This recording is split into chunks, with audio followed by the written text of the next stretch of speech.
Hello guys, अभी हम university में पहुंच गया है।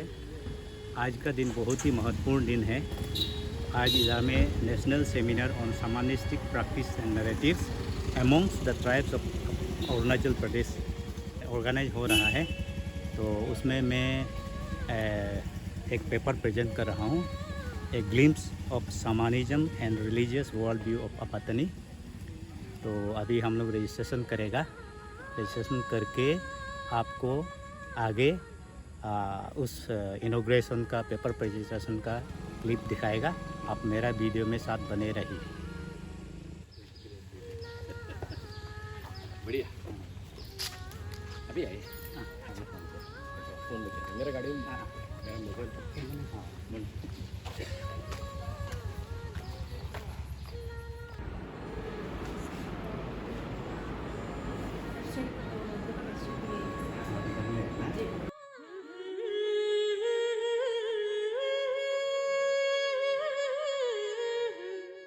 Govt 3, Director, Department of Religious Affairs, Govt of Arunachal Pradesh.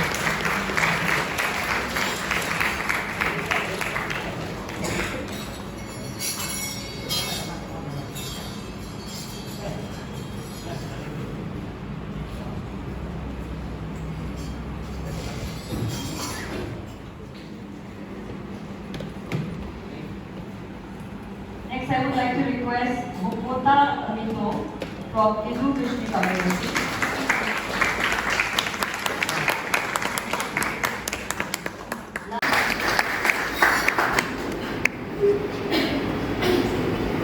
Now I request our special guest,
साथी नींबू आगे आया और अनिता भी, और उसका बाद में बहुत सारा नींबू का साथ में निकल करके दिया गया है।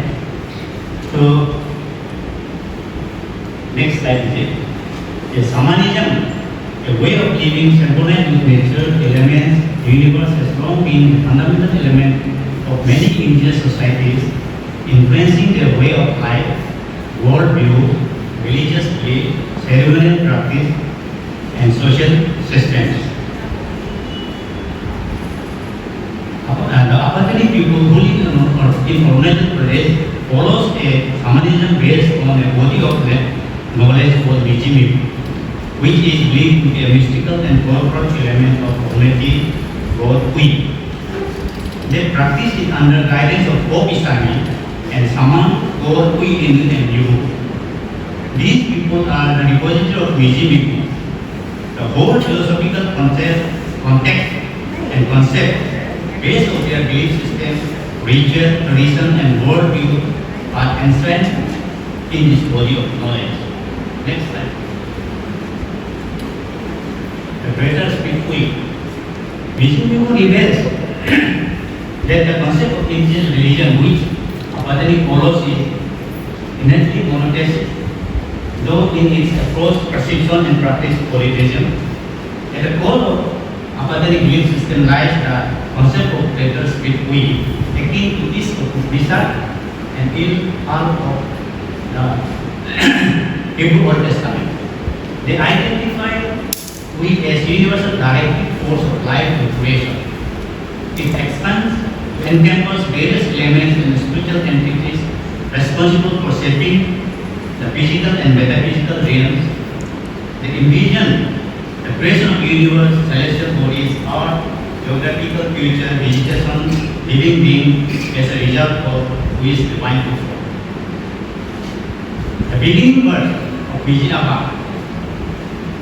the older oral tradition says that in the initial echoes volume, it was in the state of Jivijama, except we, nothing existed. The universe was created through the concentrations of we. The concentrations of we grew, and in a course of time, it burst up and fragmented into various celestial elements like celestial water, fire, dust, air, etc., and into different bosoms out of which many more entities and spirits were born.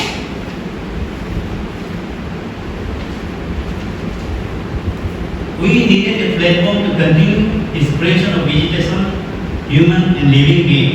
So it manifested himself as Opisami and Pinisio, and though these are out of celestial dust and water. Before the birth of human, firstborn of different genera of spirits were born, which they are Uitagu, Yogitaji, Vikitaru, Kulkundur, Nyotorade, Sutorade, so on and so forth. The greater spirit manifested into different genera of we and took charge of specific domain with specialized attributes and powers.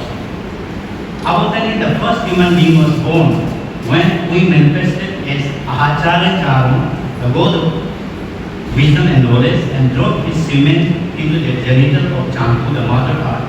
Apatani was born with attribute of Charya Dore, the power of discernment to distinguish light from darkness along with other human abilities.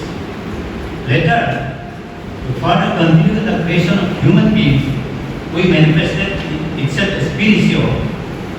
Pinisio creates us, and after creating us, from every aspect, we are allowed to choose our lifespan and means of our life ourselves. After having chosen our lifespan in form of a noted thread with each node representing a year of life and element as a means of death, we are handed over to fire in the sentinel guardian for blessing, and then to the Sumyoro, the terrestrial god, Champung Dore, the household deities, to protect and sustain us. And we, encompassing unflinching love and care for us, reside in our body as Pija, the spirit within, energizing our and vitalizing our body. Next slide, please. The different genera of we manifested from the greater spirit we possess both benevolent and malevolent instinct and characteristic with distinct power and attributes. But the salutation to Tiny Pro in the hands of Tiny Ritual says that amongst the whole genera of we, Tiny Pro is omniscient, omnipotent, omnipresent, and embodies benevolent, compassion, nourishing and caring attribute of greater spirit we, and is at the top echelon amongst the different genera of we. Next. Origin and evolution of two versions of picture. The spirit were the firstborn and more popular. Lone human, Tiny was born later, so he had to live with them. Initially, they lived together like siblings. Yet while struggling for their survival, they had to compete each other.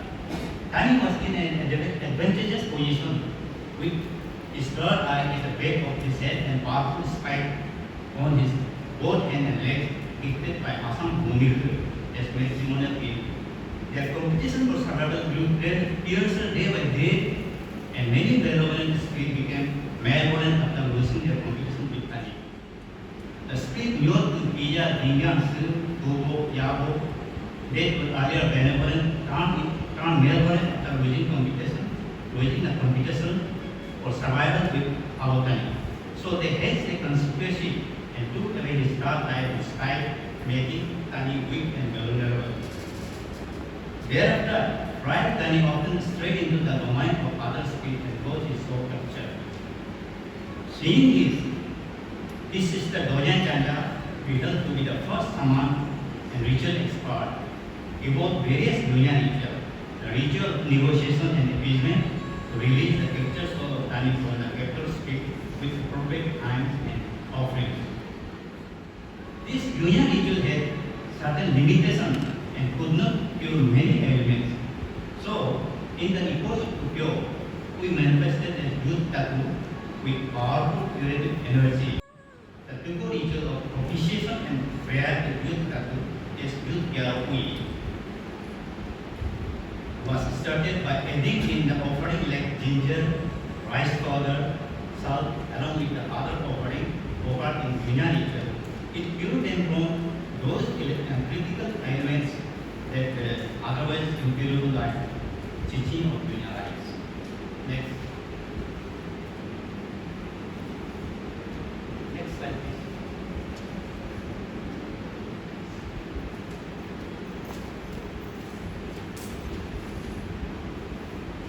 Sama, Apatani. Actually, Apatani में दो तरह का सामान है, एक इन एक निगो. We usually don't perform any ritual like that of nigo, but they go into trance and connect with the spirit, heal the people by pursuing the captured spirit, or foretell what rituals should be performed to get relief from the enemy. Whereas nigo of Apatani are ritual specialists. They act as mediator between the human and spirit by controlling and exercising over spirit through various ritual hymns, chanting derived from Rajiv. Unlike women, they do not go into trance. The words of Charu tells us how this mystic knowledge was transmitted to human faculties who were the first recipient. Initially, the Rajiv was in form of mere feeling with the Charu, the whole of knowledge. It transcended many epochs of creation, manifesting as Ahacharan, Polocharan, etc. In the age of Polo, when he manifested as Polocharan, he transformed it into science and speech and conveyed it to Adhucharan. Later, he taught this orally to Tagu, Pechi, Jiru, Geri, Dotu, Penji, Abutani, and Adunena. These are the galaxies of wise humans behold as the first stage of view. Life and afterlife. Death in Apatani is expressed politely as Gandhi, which means transformation. It is not the end of everything. Eternal creation is continuous and death is just a part of it. The process of creation continues till the soul, a fragment we call yellow, resides in the physical body. When yellow, the soul leaves the body and becomes free. Our physical body also decays into different elements. Apatani believes in existence of two realms, where the soul of a person goes after death. One who dies natural death goes to Neli, a realm below. The soul of unnatural death goes to Tabil, another realm above. There is no concept of sin, but they accept and believe in commission of good and bad deeds by human in different degree and intensities, and in the principle as to soul, so shall be. This principle prevails not only in this world, but also in other spiritual realms. Every deed and action committed in the realm are accounted for in a specific realm itself. So going to different realms solely depends on the kind of predestined death one chooses during the creation or birth. Unlike the concept of heaven or hell, where one goes to enjoy or suffer as reward for their act on earth, these two realms are just a mirror image of our earth. The kind of life in Nelly and Tali is just a continuation of the same life as one death on the earth may have. So, one needs to strive for good moral, upright, and contented life using discernment power about immoral life with dissatisfaction, worries, and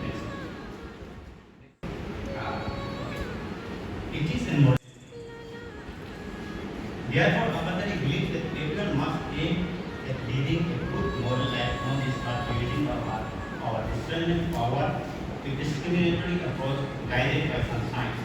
So they strive to lead a moral life so that they do not have to continue miserable life again in daily life. Thus, the motivation to behave in ethical manner does not come from the idea of heaven and hell. It is collective wisdom earned through the experience of discernment approach to life. Life's problem passed on to us by our forefathers in the form of thinking of it. It is preserved and coded in day-to-day discussion and talk on social, religious, moral subject matter to guide our action and behavior. Apatani are very close-knit society having strong community ties, so their moralities originate not from heavenly commandment but from the living experience earned through the life of our forefathers and taught to us orally as thinking of it. They advocate dynasty and a moral and upright way of living and a kind of communitary ethics which revolves around human welfare as the highest good. They believe in a unique philosophy of sibling relationship. Michigan says that many animals are descendants of our time, so this makes us all siblings. As a result, human beings do not get superior position in the world order. On the contrary, they are at par with other creations in the world with charador ability to understand. Therefore, they are not just expected to love and respect the creation around them, but have also been entrusted with responsibility of taking care of them. This paper is just a glimpse of the intricate tapestry of Apatani Shamanism, shedding light on its complex interplay with their religious worldview by examining their spiritual rituals and ethical foundation. It will provide deeper understanding into their worldview and profound narrative.